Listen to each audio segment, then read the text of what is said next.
তিস্তার জলস্ফীতি ডুবে গেল 10 নম্বর জাতীয় সড়কের একাধিক অংশ। সিকিম শিলিগুড়ি সরাসরি যোগাযোগ বিচ্ছিন্ন।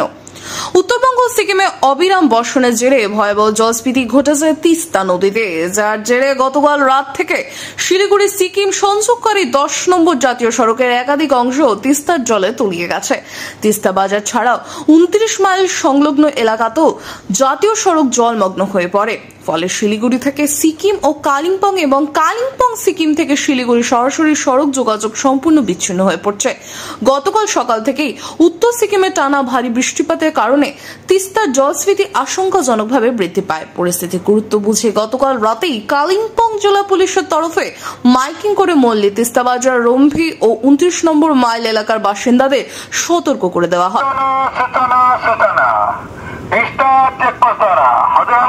सूचित करना चाहूँ कि सिक्किम में लगातार पानी परेको खण्डमा आज टिस्टा खोला निकै बढेको छ। त्यसैले हजुरहरू अलिक सुरक्षा जग्गामा बसिदिने, अलिक सूचित हुइदिने।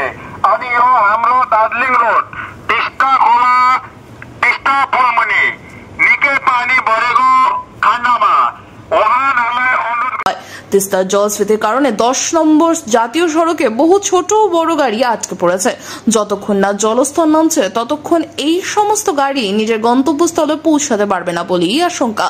তবে প্রশাসন সূত্রে জানা গেছে, ঘুরপথে লাভ হয়ে সিকিম বা কালিম্পং যাওয়া সম্ভব, যদিও তার সময় সাপেক্ষ এবং ঝুঁকিপূর্ণ। স্থানীয় প্রশাসন ও বিপর্যয় মোকাবিলা দপ্তর পরিস্থিতির উপর কড়া নজর রাখছে। রিপোর্ট নিজস্ব প্রতিনিধি, ভোরের সংবাদ।